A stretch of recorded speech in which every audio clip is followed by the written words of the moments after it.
This is the Roots and All podcast, and I'm your host, Sarah Wilson. Join me as I talk about all aspects of gardening with some of the top horticulturists from around the world. This episode is brought to you by the team at Lechuza, suppliers of self-watering pots and planters. Lechuza brings decades of experience in state-of-the-art precision manufacturing to bear on its stylish, high-functionality range of planters. All Lechuza products are designed in-house and manufactured in the same factory as the iconic Playmobil toys. The complete collection comes in a wide variety of traditional and trend-led colours and shapes, and they're highly reliable for use both indoors and outdoors. The integrated soil irrigation system ensures that the plant receives the perfect amount of water for optimal growth. Thanks to a reservoir that always holds enough water and is controlled by a water level indicator, dried out or overwatered root bales are a thing of the past. Find out more by visiting lechuza.co.uk. This week I'm speaking to smallholder and YouTuber Liz Zorab. Liz has been documenting her growing efforts, firstly via a blog and then via her hugely popular YouTube channel. She's recently written Grounded, A Gardener's Journey to Abundance and Self-Sufficiency, in which she talks about setting up a new site in Wales and how her gardening journey went hand in hand with her journey from ill health to wellness. I started out by asking Liz why so many permaculturists seem to end up moving to Wales. We moved here because I wanted a reasonable sized garden to grow a few veg, is how I termed it. You know, it was, and then when we found this place, it's just like, wow, it's a beautiful house. It's in a lovely, lovely place. And it was actually much more land than I was expecting. So we were on 8/10 of an acre, which is 4/5, but I always say 8/10. I don't know why. We're on 8/10 of an acre, and there was an empty paddock that had previously had alpacas and a pony in it. And I just looked at it and thought, that's going to be an amazing vegetable garden. And the reason that we wanted this area is when we first started looking for a house, I was working for a professional rugby club in Bristol, and I wanted to be able to commute very easily backwards and forwards. And it was a very simple drive from this house to what was then my work. I had to give the work up because I became poorly. But we were still at the house. And why do so many permaculturists end up in Wales? I think there are a number of reasons. I think there's a socio-economic reason. You know, land historically has been fairly cheap in Wales, although that has now changed, particularly in the last year and a bit. Since we started having the lockdowns, I think people have been reassessing whether they need to be living in a city or not. And I think a lot more have chosen to move to Wales. There is a lot of land in Wales. That's the other thing. So there is a lot of availability of land. And I think culturally, can't speak for the Welsh Society because obviously you can hear I'm not Welsh, but I have lived in Wales for a very, very long time now. And I think culturally, Welsh people are adaptive and instinctive, and I'm going to say they're warm and welcoming because I know they are. But I think they already have some connections with their environment, just culturally. Interesting. And how about the climate? Is that conducive to growing well? Well, Wales is known to be quite rainy. Yep. That's an understatement. So parts of Wales, and I'm going to stress that, parts of Wales are cooler and damper.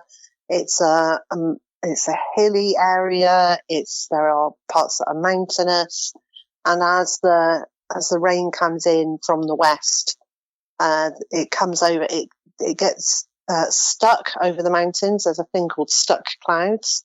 So they literally get stuck, and it's something to do with atmospheric pressure. So clouds stay there, dump all the rain in those areas. So east of those areas are actually drier, not dry, but drier. But it's also quite a mild climate because we're still enjoying all the warmth from the water coming across in the Gulf Stream. So although it's wet, it is quite a mild area, and that's a good growing atmosphere. So you mentioned you had some health issues. Are you happy to talk about those and how the garden kind of fitted in? Oh, yes, absolutely. Absolutely. So I've had depression for a very long time, and that just kind of sits and hovers, and I've learned ways to manage that as best as possible. I also have SAD, so seasonal affective disorder, which means my mood dips in the autumn and winter, and in the midst of winter, I effectively hibernate. I don't participate in anything very much, which is great because there isn't that much to do in the garden, so I can allow myself that time to be still and be quiet and heal as much as I can during that time. And I also have Hashimoto's thyroiditis, which is basically underactive thyroid, which messes occasionally with my vitamin and mineral levels, my ability to absorb those. So I've had to find ways to work around that. And it can also just knock me sideways and leave me incredibly exhausted. And that's not predictable. I can't just say, on the third Tuesday of a month, I'm usually a bit low. I can be okay. And halfway through the day, I might hit a wall, and not physically, physically, but not an actual wall is what I'm trying to say. So I might hit that energy wall where I just have to stop, and I have to be kind to myself and be gentle and eat well and rest, and then slowly I'll pick up again. You have been really poorly with that. How much did the garden factor into it? And indeed, I suppose the attendant eating regime that came with it, with your being self-sufficient, did that affect your health, do you think?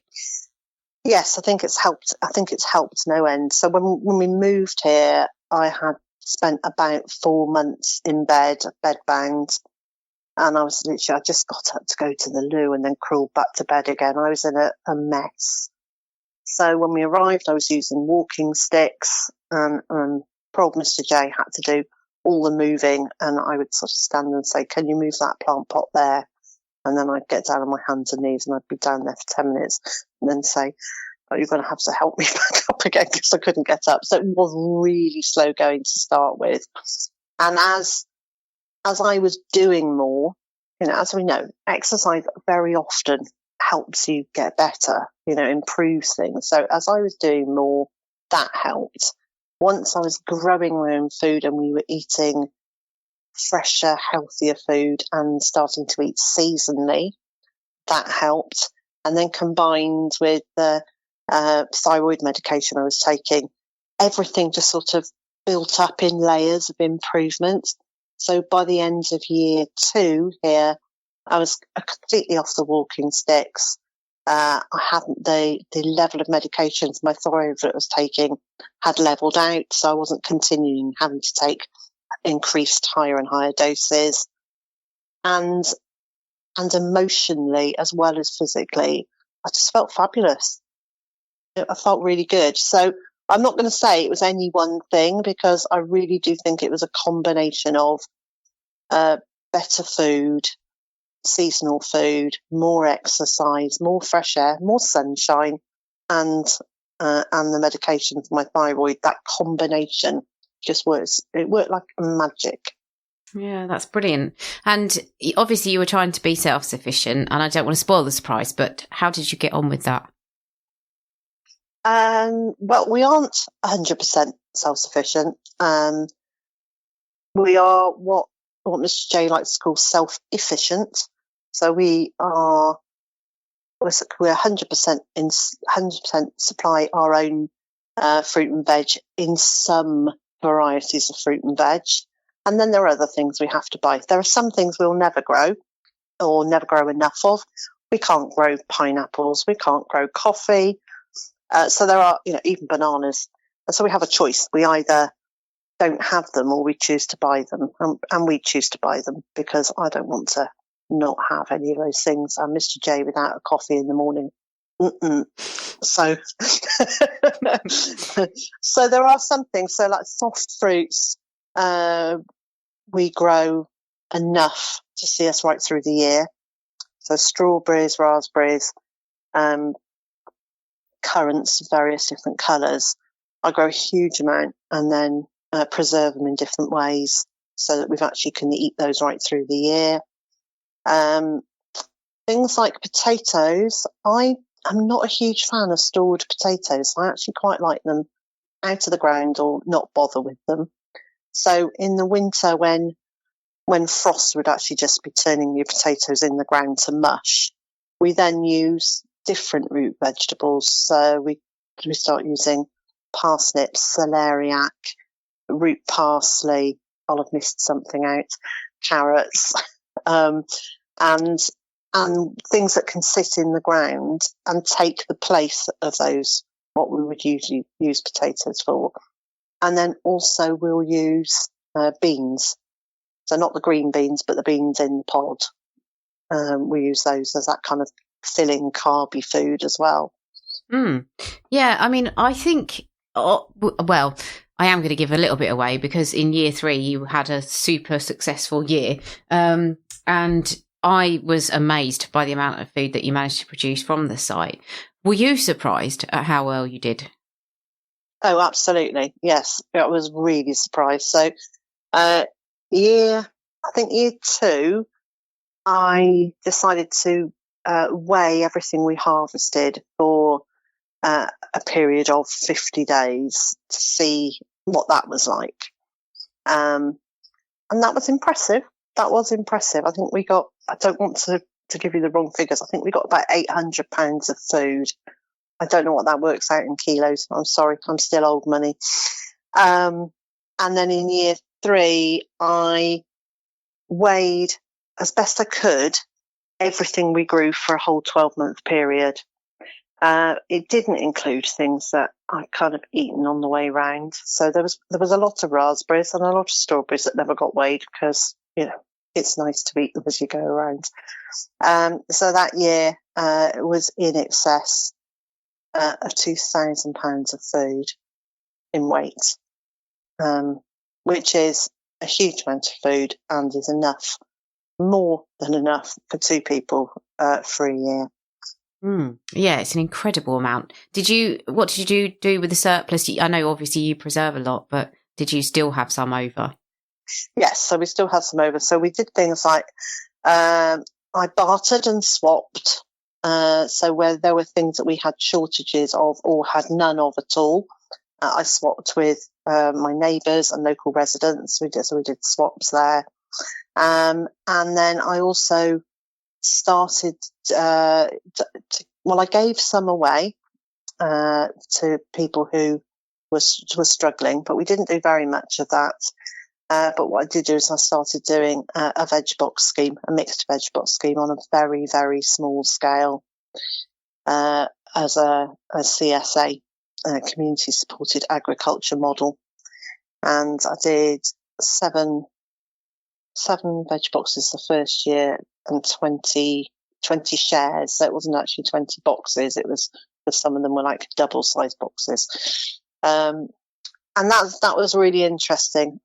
In hindsight, this year we're doing less because it was actually a lot of pressure.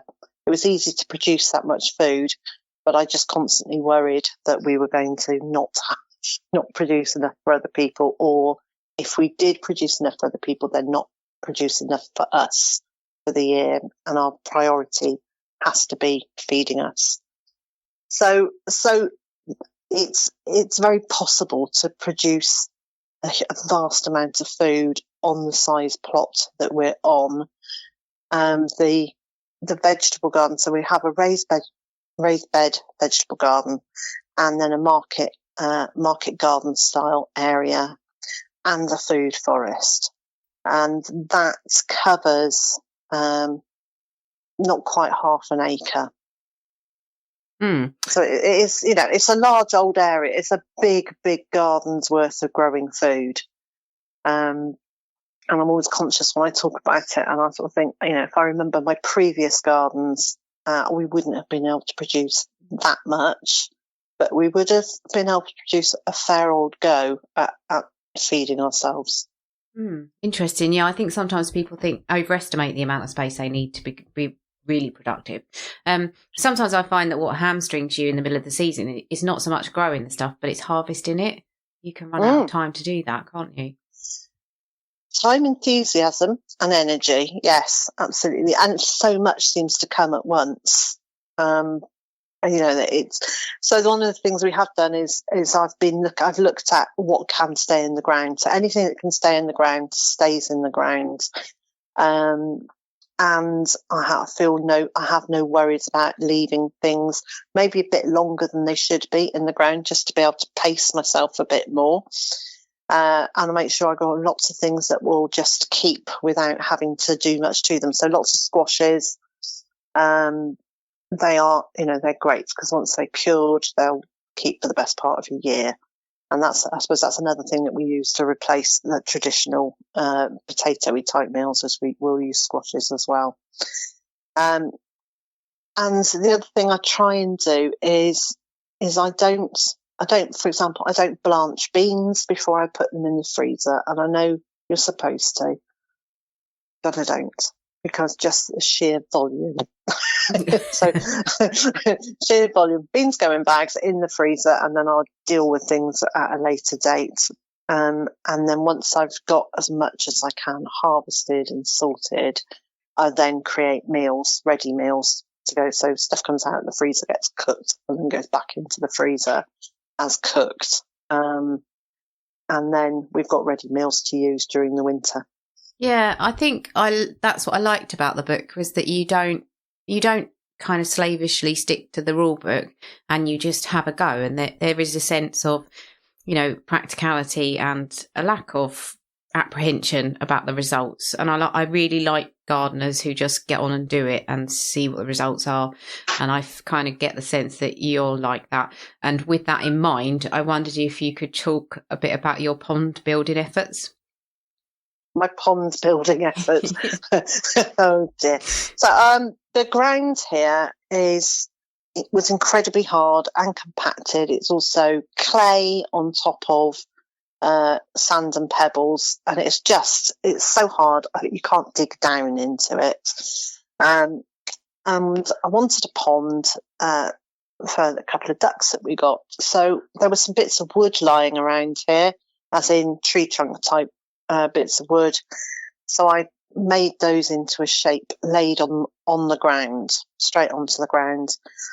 And then rather than digging down, there was a piece of butyl liner that was here from not the previous owners, but the ones before that.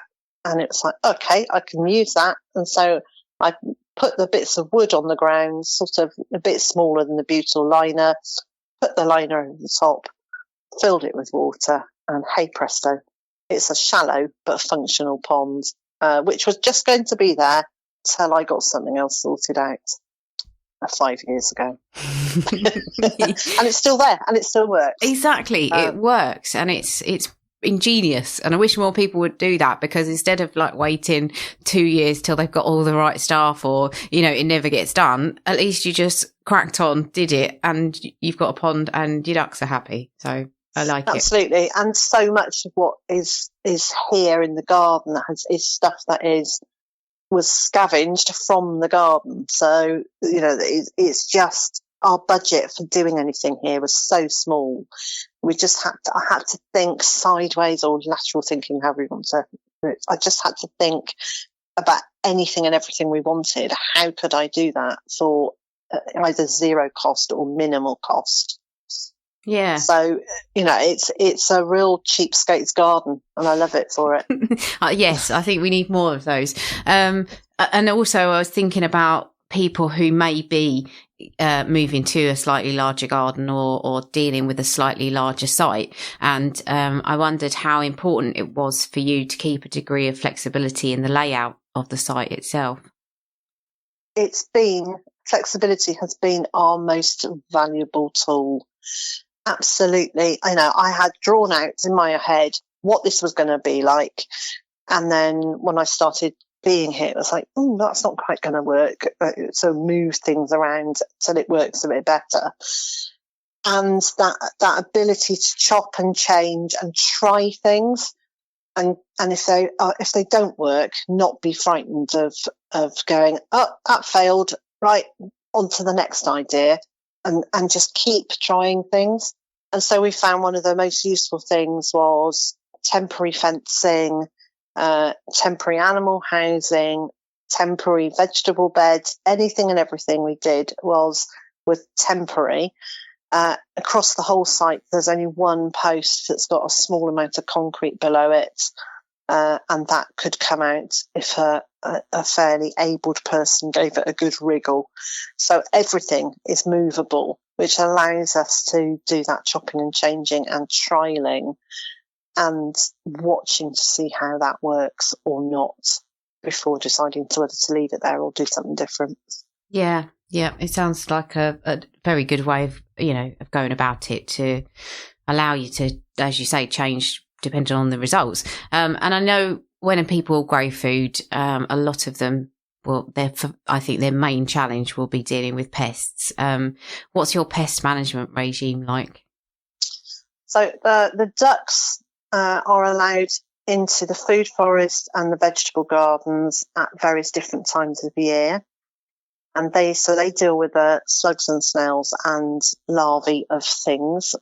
I haven't worked out everything they eat, but they eat a lot of stuff out there.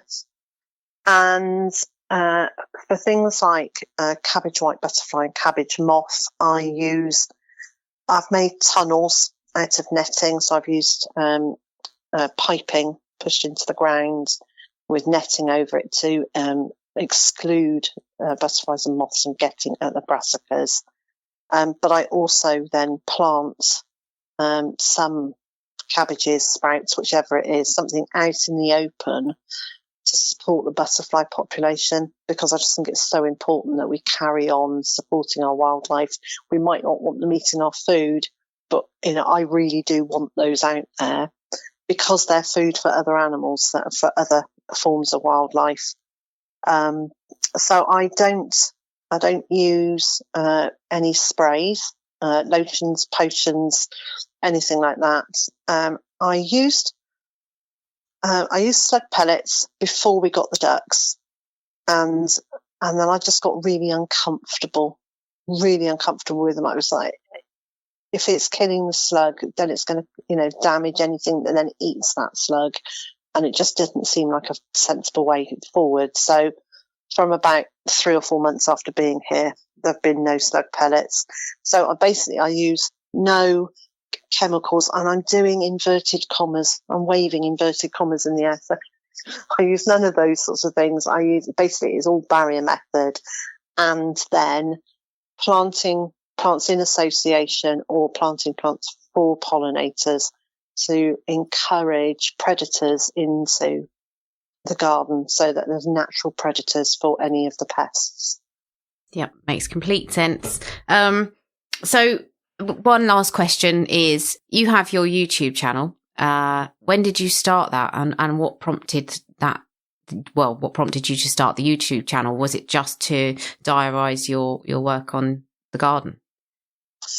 No, not really. It was, I wrote a blog for our first year here about moving here and setting up. And I got increasingly frustrated that I was trying to show some quite complex things that I was doing. And so I was having to take 30 photographs, put into a blog post to try, and it still wasn't explaining it very well. And it's suddenly, wouldn't it make more sense to do this as a video? And I was watching YouTube videos of mostly American homesteaders. And eventually I thought, I think I'm going to have to do that. And so 2 things happened. There was, I wanted to be able to show some of the more complicated things that I was unable to express without writing reams and reams of words. And also I wanted to look at an income stream, which potentially YouTube could be. So it was both of those things. And my first my first videos were shaky, nervous, not terribly good. So, bless everybody who struggled through me being very nervous and saying, through all of the first videos. And I did a daily vlog at that point. So I literally just took my phone outside with me and I started talking, and so they weren't very planned, and they were a bit all over the place, but I really enjoyed it. And it took me about 4 months before I relaxed in front of the camera. I said something and I laughed because I'd said something either silly or I was laughing at myself. And from that moment when I laughed at myself, it was like, okay, it's okay to just be chilled and be honest about I make all these mistakes. And from that, the channel has grown quite nicely now. And from that, I have a blog on my website. I have, which now supports the videos that I make on my YouTube channel. So it's almost turned it around. Rather than wanting a video to explain what was on my blog now goes into more depth of what's on a video. And obviously from that also has come the book, which has just been a surprise. I think is the only thing I can say. So what's next? Well, there is another book on the way. So I finished actually writing Grounded last August. So all the words were done. It took quite a while for me to find all the photographs because obviously when we moved here, we didn't know I was going to be writing a book. So we spent a long time looking back through to find the photos, and there are lots and lots of photos in Grounded. So I finished writing it. But I'd already got the writing bug by then, and the publishers offered me another contract for a second book. So that will be, all things being equal, that will be out in autumn next year, so 2022. And it will still be recognisably my style. It's probably it's got a bit more instructional stuff in it, but still with the I tried this didn't work, type stuff. So that will be then. And then after that, well, who knows? So watch this space and tune into Liz's YouTube channel to find out about the next instalment in her growing journey. A big thank you to Liz for taking part in the interview and to you for listening.